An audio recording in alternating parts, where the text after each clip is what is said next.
지원해 주시기 바랍니다. 진통 끝에 총 428조 8천억 원 규모의 내년도 예산안이 확정되었다.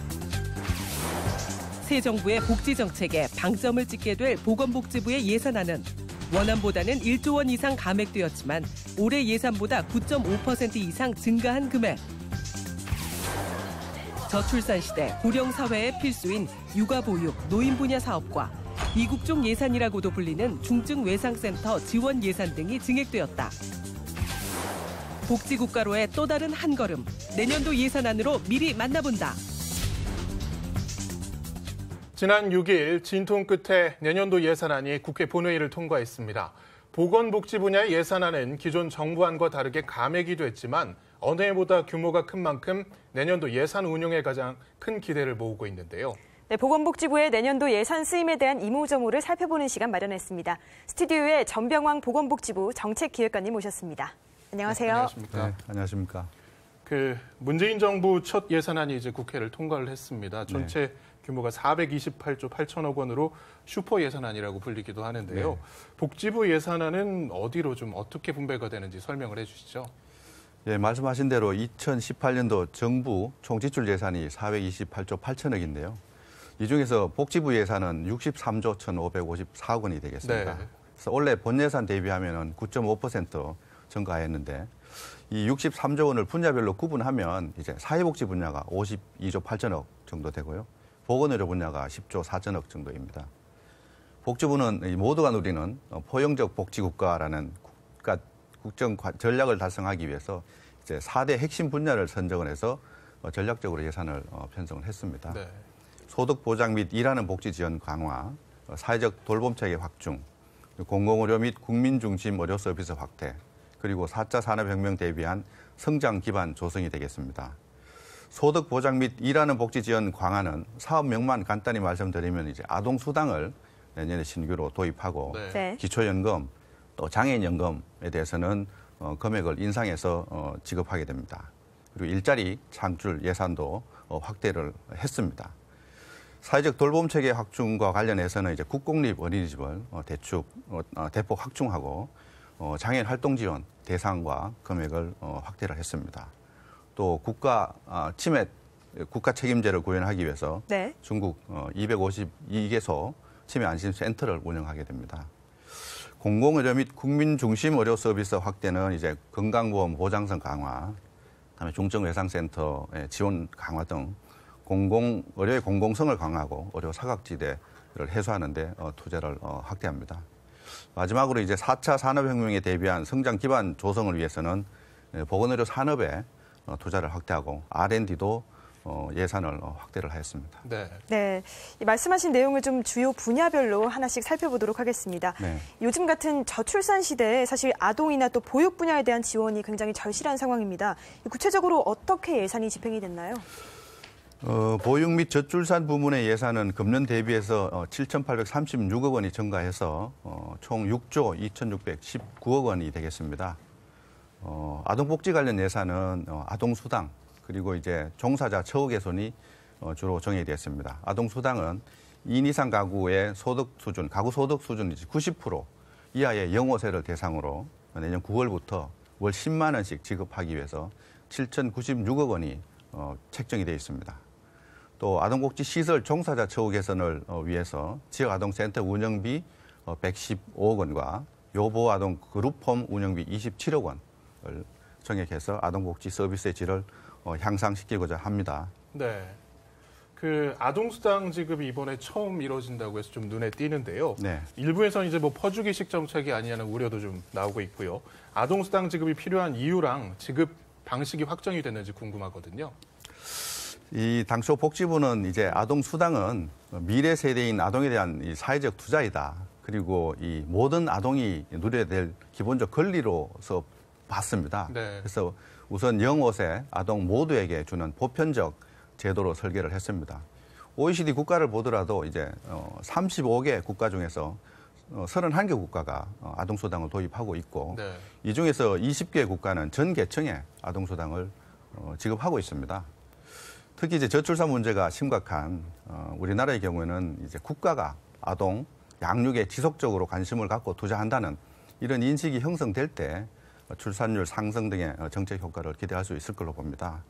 다만 이제 국회에서 내년 9월부터 2인 이상 가구의 소득하위 90%까지만 지급하도록 결정함에 따라서 상위 10%는 지급이 안 되는 거네요. 예, 그러면. 기준을 이제 마련하게 될 텐데 네. 그 기준 이상은 적용해서 제외됩니다. 네. 그래서 2018년 아동수당 예산은 정부안 대비해서 그 제외되는 부분 3,912억 원이 감액된 7,096억 원으로 확정되어 있습니다. 이 보편적 제도로 도입하려던 이제 아동수당이 이제 부모의 소득에 따라서 일부 제외되는 이제 안타까운 상황인데요. 네. 이렇게 하면 이제 시행하는데도 상당히 좀 복잡합니다. 소득의 기준도 마련해야 되고 네. 소득 파악도 해야 되고 해서 행정적으로 비용이 많이 들어가는데 지금 이제 법이 아동수당법이 국회의 상임위의 계류 중입니다. 네. 그래서 조속히 통과시켜서 시행의 준비를 철저히 하도록 하겠습니다. 네. 네. 그런가 하면 현재 우리나라는 또 고령 사회이기도 하죠. 어르신들을 위한 복지 정책도 어느보다 중요할 텐데요. 어느 때보다. 이 노인 분야에 대한 예산안과 또 주요 사업에 대해 설명해 주시죠. 2018년도 이제 노인복지 관련 예산은 원래 이제 9조 5,510억 원이었는데 한 15.2% 정액된 11조 4,045억 원으로 책정돼 있습니다. 네. 이 노인복지 예산은 이제 노인의 소득 보장, 그다음 돌봄, 일자리, 그리고 건강관리 등 전 영역에서 지원을 강화하는 것에 사용이 될 것입니다. 조금 더 자세히 말씀드리면 이제 소득 보장과 관련해서는 이제 기초연금 부분이 내년 9월부터 현재 20만 원 수준에서 이제 25만 원까지 한 5만 원 정도 인상을 하게 됩니다. 네. 네. 그래서 그 예산 1조 268억 원, 그러니까 12.7%가 증가해서 9조 1,229억 원이 편성되어 있고요. 다음에 어르신들에게 이제 양질의 돌봄 서비스를 제공하기 위해서 노인 돌봄 서비스의 서비스 단가를 현재 9,800원인데 이게 1,760원으로 한 10% 인상을 했습니다. 네. 그리고 어르신들께서 이제 활기찬 노후를 보내는데 꼭 필요한 노인 일자리도 금년도는 이제 43만 7천 개인데 7만 7천 개를 더 추가해서 51만 4천 개의 일자리가 내년에는 확대됩니다. 그 예산으로 한 36.1%가 증가해서 6,349억 원이 반영되어 있습니다. 네. 네. 지난 9월에 정부가 치매 국가 책임제를 선포를 했습니다. 네. 보건복지부가 후속 작업 열심히 하고 계신 걸로 알고 있는데요. 현재 사업 진행 현황 좀 말씀을 해주시죠. 예, 주로 예산 관련해서 말씀을 드리면 지난 9월에 말씀하신 대로 치매 환자와 가족의 부담을 국가가 책임지고 가족의 부담을 덜어드리기 위해서 치매 국가 책임제 추진 계획을 발표를 했습니다. 네. 그래서 금년에 추경 예산에도 이제 2,031억 원을 편성을 해서 전국에 치매 안심센터를 설치하고 치매 안심 요양병원을 확충을 하고 있습니다. 그래서 내년에는 이 치매 안심센터가 각 시군구마다 설치가 되니까 252개소가 운영이 될 텐데요. 그 운영비하고 치매 안심센터 기존에 설치되어 있는 안심센터인 경우는 기능 보강을 지원을 해줍니다. 그래서 그거 포함하면 1,261억 원이 반영되어 있습니다. 그럼 치매 안심센터는 치매 어르신들에게 이제 1대1로 맞춤형 상담하고 사례 관리하고 필요한 서비스가 있으면 연계 지원하고 또 연계 전까지는 이 어르신들이 안정을 취하기 위해서 이 치매 단기 쉼터를 운영을 합니다. 그리고 또 가족이 되게 중요한데요. 치매 가족끼리 서로 정보 교환하고 휴식을 취할 수 있고 자조 모임을 통해서 정서적 안정을 취할 수 있도록 치매 카페를 운영을 하게 됩니다. 네. 또한 이 치매 안심 요양병원에 공공사업 지원 예산도 40억 원 신규로 편성되어 있습니다. 이상생동이 심한 치매 어르신에 대한 집중 치료를 지원하게 되고요. 치매 전담형 시설 확충을 위해 신규 예산 670억 원도 편성하는 등 치매 국가 책임제를 착실히 이행해 나갈 계획입니다. 네. 네, 좀 많은 노력들을 하고 계신 것 같은데요. 네. 우리 사회에 또 돌봄이 필요한 분들이 더 있죠. 바로 장애인 분들입니다. 네. 이 장애인 복지와 관련된 예산안은 어떻게 책정됐나요? 장애인 관련 예산은 금년에 2조 125억 원 정도 됩니다. 그래서 내년에는 한 11.5% 정액한 2조 2,441억 원이 편성되어 있습니다. 장애인도 마찬가지 장애인에 대한 소득 보장을 위해서 장애인 연금 현재 중증장애인의 한 69% 정도 해서 35만 2천 명이 이 장애인 연금을 이제 받고 있는데요. 그 장애인 연금액을 내년 9월부터는 기초연금하고 같이 20만 원 수준에서 25만 원으로 이제 인상합니다. 네. 그렇게 되면 한 총 6,009억 원이 예산이 편성되어 있고요. 또 장애인 같은 경우에는 이동이나 뭐 신체 활동 이런 거에 대한 서비스가 필요합니다. 그래서 장애인 활동 지원 서비스가 있는데 이게 한 7만 명 정도 서비스를 이용할 수 있도록 대상자를 확대를 합니다. 그래서 금년보다는 한 6천 명 정도 더 확대를 하고 네. 네. 그리고 이 서비스 단가가 낮기 때문에 그 서비스의 좀 질 제고 이런 거를 위해서 여기도 서비스 단가를 인상을 합니다. 그래서 이런 9,240원에서 1,520원을 증가해서 1,760원으로 해서 서비스를 제공하는 분들에 대한 처우 개선도 같이 이루어질 걸로 보고 있고요.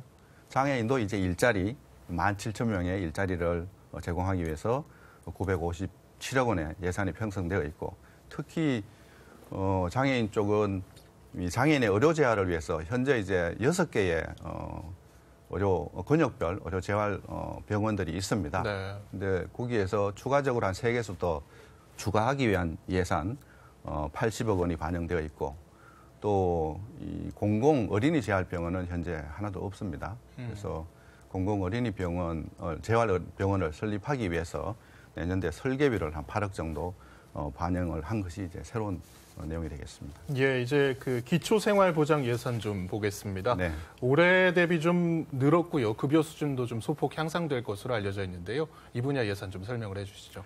2018년도 이제 기초생활 보장 예산 전체로 보면 이제 10조 6,337억 원입니다. 17년 대비하면 한 8.3% 증가했는데 여기는 이제 생계급여 부분이 3조 7천억, 그리고 의료급여가 5조 3천억, 그리고 국토부 소관이 이제 주거급여 이게 한 1조 929억 원 되고요. 네. 교육부가 담당하는 교육급여가 1,306억 원이 반영이 되어 있습니다. 지난 8월에 이 제1차 기초생활보장 종합계획을 발표를 했습니다. 그래서 모든 국민이 인간답게 살 권리를 누릴 수 있는 국민 최저선을 보장하겠다 하는 목표를 가지고 발표를 했는데요. 거기에 따라서 지난 11월부터 이제 그 가구하고 부양 의무자 이 모두 이 노인이나 중증 장애인이 있는 경우는 부양 의무자 기준을 적용을 하지 않습니다. 그리고 내년 10월부터는 주거급여인 경우는 부양 의무자 기준 자체가 없어집니다. 그래서 그 예산이 이제 1조 929억 원인데 금년에 대비하면 이제 18.3% 1,691억 원이 증가됐고요. 네. 또 내년도에 이제 그 뭐 생계급여, 의료급여, 주거급여, 교육급여 이게 다 대상의 선정 기준이 다릅니다. 그 기준도 약간 상향 조정됐습니다. 내년도 기준 중위소득은 이제 가구별로 따로 되어 있는데 4인 가구 기준으로 하면 이제 451만 9천 원으로 금년 대비하면 한 5만 2천 원, 많지는 않지만 5만 2천 원이 인상됩니다. 그러면 이제 생계급여도 최저 보장 수준이 4인 가구 기준으로 하면 이제 134만 원에서 135만 6천 원으로 16,000원 정도 기준선이 올라간다 이렇게 보시면 되겠습니다. 네. 그 요즘 같은 시대는 또 100세 시대라고도 하는데요. 누구나 좀 값싸고 또 질 좋은 의료 서비스를 누릴 수 있도록 노력하고 계신데요. 네. 이 보건 의료 분야에 대한 내년도 예산안은 좀 어떻습니까? 보건 의료 예산은 앞에서 63조 중에서 한 10조 정도 된다고 말씀을 드렸는데요. 그 내년에는 금년보다는 한 4,643억 원이 증가한 10조 3,807억 원이 보건의료 예산에 편성이 되어 있습니다. 이 보건의료 분야는 크게 보면 이제 건강보험하고 이제 보건 부분 이렇게 나눌 수 있는데요. 건강 부분이 큽니다. 이제 건강보험 보장성 강화를 계속 지금 추진하고 있는데 이게 대한 국고 지원이 들어갑니다. 그래서 내년에는 금년 대비하면 한 2,969억 원 정도 네. 정액돼서 7조 1,733억 원이 가입자 지원에 지원되는 등 건강보험 지원 예산은 7조 9,434억 원으로 총 따지면 이제 3,623억 원이 증가됩니다. 예. 그리고 국가 암관리 확대라든지 중앙감염병 전문병원 구축 등을 통해서 의료 공공성 강화를 위한 예산도 증가됐습니다. 또한 특히 강조하고 싶은 것은 이제 자살률이 특히 높습니다. 그래서 자살 예방을 방지하기 위해서 게이트 키퍼를 한 50만 명 내년에 양성하게 되는데요. 그런 자살 예방 및 지역 정신보건 사업 예산 604억 원 편성을 해서 금년에 비하면 한 122억 원이 증가해서 자살 예방 사업을 강화할 수 있을 걸로 보고 있습니다. 자살 예방 게이트키퍼는 일자리 창출도 되겠네요. 맞습니다. 네. 예. 자, 이제 국내 사망 원인을 좀 살펴보니까요. 2위가 심뇌혈관 질환이더라고요. 그 지난 5월에 정부가 관련법 제정하고 심뇌혈관 질환 관리위원회를 구성해서 종합계획 세우고 있는 걸로 알고 있는데요. 네. 이 분야 예산은 좀 어떻게 구성이 되어 있나요? 내년에도 이제 심뇌혈관 질환 관리를 강화하기 위해서 심뇌혈관 질환센터 2개소를 추가 설치할 수 있도록 30억 원 예산을 확보했습니다. 근데 이게 2008년부터 이제 권역 내에 심뇌혈관 질환센터를 지정을 해서 12군데를 지정을 해서 이제 급성기 치료라든지 조기 재활, 또 예방관리 사업 등 이런 것들의 거점 기관으로서 육성을 하고 있습니다. 이런 기관들도 이제 내년부터는 365일 운영할 수 있도록 운영비 92억 원도 마련을 하였습니다. 네. 네, 이 보건 분야 예산안 증액 사업 중에 또 국가재난 트라우마 센터 설치 또한 좀 눈에 띄는데요. 어떤 네. 사업인가요? 예, 그간이 이제 재난으로 이렇게 큰 충격을 받는 경우가 이제 그 피해자하고 또 재난을 대처하는 관계자가 이 고통이 지속되는 경우가 많습니다. 네. 그래서 이분들의 이제 마음의 상처를 국가가 나서서 치유를 해야 되겠다 해서 이제 국가 재난 트라우마 센터를 설치하는 것이 이제 국정과제로 들어가 있고요. 그래서 내년 예산에 이제 13억 5천만 원이 이제 반영이 되어 있습니다. 이 국가 재난 트라우마 센터는 지금까지 이제 심리 지원을 총괄하는 데가 국립정신건강센터가 있습니다. 그래서 여기에 국가 재난 트라우마 센터를 설치를 하고 재난 전 과정의 심리 지원 체계를 총괄을 하고 관련 기관 또 지역 내 인프라를 협조 체계를 구축을 할 것입니다. 또 피해 지역에 직접 가서 피해자와 주민의 심청 검사 상담하고 이게 정신질환으로 발전되지 않도록 방지하고 고위험군은 치료로 연계하는 이런 사업들을 하게 될 것입니다. 네. 네.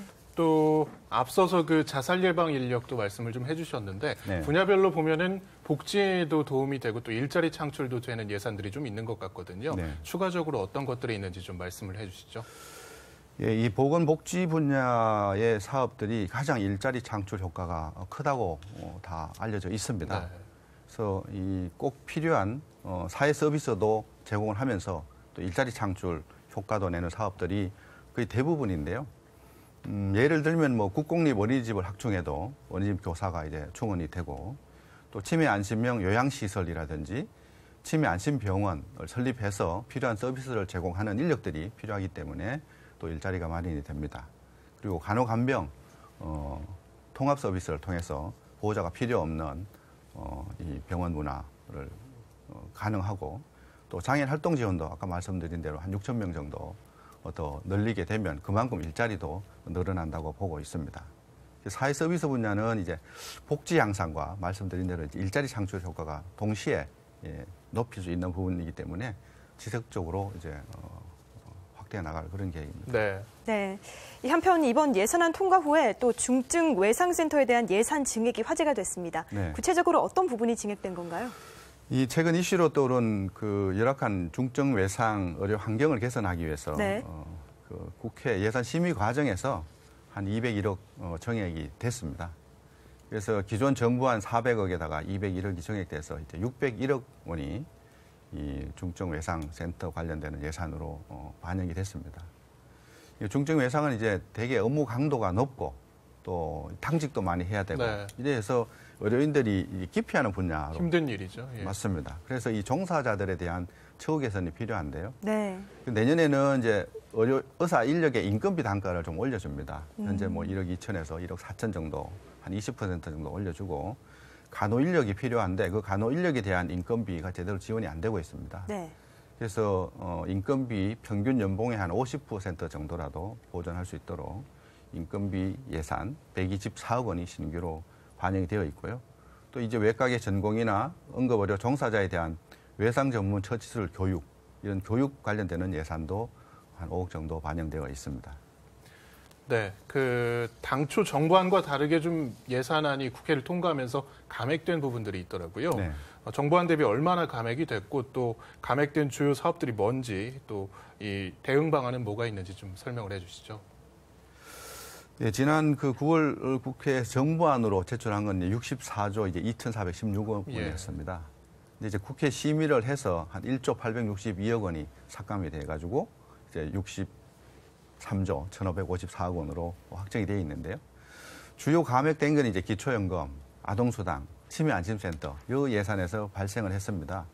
주요 감액 사유는 기본적으로 이제 시행 시기가 조정이 되었다고 보시면 될 것 같습니다. 기초연금은 원래 4월부터 지급하는 걸로 정부안에는 편성이 되어 있었는데 이게 이제 9월로 시기가 늦춰졌고요. 예. 그래서 한 7,171억 원이 감액되었습니다. 감액되었고 아동수당은 전 영어세 전 아동에 대해서 253만 명 아동에 대해서 월 10만 원 지원하는 걸로 네. 이렇게 예산을 편성을 했었는데 네. 이것이 이제 국회에서 2인 이상 가구의 소득 하위 90%에 대해서만 지원하도록 하고 시행 시기도 이제 7월에서 9월로 조정됨에 따라 가지고 여기서 한 3,913억 정도 감액이 됐습니다. 네. 그리고 치매 관리 체계 구축 부분은 이제 지자체가 말씀드린 대로 252개 지자체에서 치매 안심센터를 운영을 하는데 실제로 이 치매 안심센터 설치를 해야 되고 운영을 해야 됩니다. 그럼 신축도 있고 정축도 있고 뭐 개보수를 했을 수도 있고 한데 그런 운영 시점이라든지 현황 이런 것들을 직접 조사를 해보니까 이게 바로 내년 1월부터 할 수 없는 지자체가 있습니다. 그런 수요를 반영을 해서 한 1,100억 정도 감액이 되었습니다. 노인 요양시설도 마찬가지입니다. 지방비가 이제 확보가 돼야 되고 지자체가 이제 하려고 하는 의지가 있어야 되는데 그런 수요를 파악해서 실집행을 고려하면 한 400억 정도는 부족이 예상되는 부분이 있어서 그 부분을 감액해가지고 859억 원 정도만 이제 반영이 됐습니다. 예. 전체적으로는 이제 시행 시기가 조금 뒤로 연기됐다는 부분이고 아동수당은 시행 시기뿐만 아니라 대상이 좀 제도의 취지가 보편적인 그런 수당에서 모두에게 지급하지 않는 네. 부조 형태로 이제 바뀌게 되어서 그만큼 또 예산이 줄었습니다. 네. 네. 그렇다면 마지막으로 또 보건복지부의 앞으로의 과제에 대해서 마무리 말씀해 주시죠. 예, 복지부는 앞에서 말씀드린 대로 모두가 누리는 이제 포용적 복지국가 실현을 위한 이 예산, 예, 큰 의미가 있다 이렇게 보고 있습니다. 그래서 예산이 결국 이제 제대로 집행돼야 되는데요. 그렇게 해서 소득 보장 및 일하는 복지를 강화하고 또 사회적 돌봄 체계도 확충을 하고 건강보험 보장성도 높여서 의료의 보장성 강화 그리고 공공성 강화 이런 것들을 통해서 국민의 기본적 삶이 보장되도록 하는데 최선을 다하겠습니다. 예. 예산을 짜임새 있게 효율적으로 집행하도록 최선을 다하겠습니다. 예. 네. 지금까지 전병왕 보건복지부 정책기획관이었습니다. 오늘 말씀 감사합니다. 네, 감사합니다.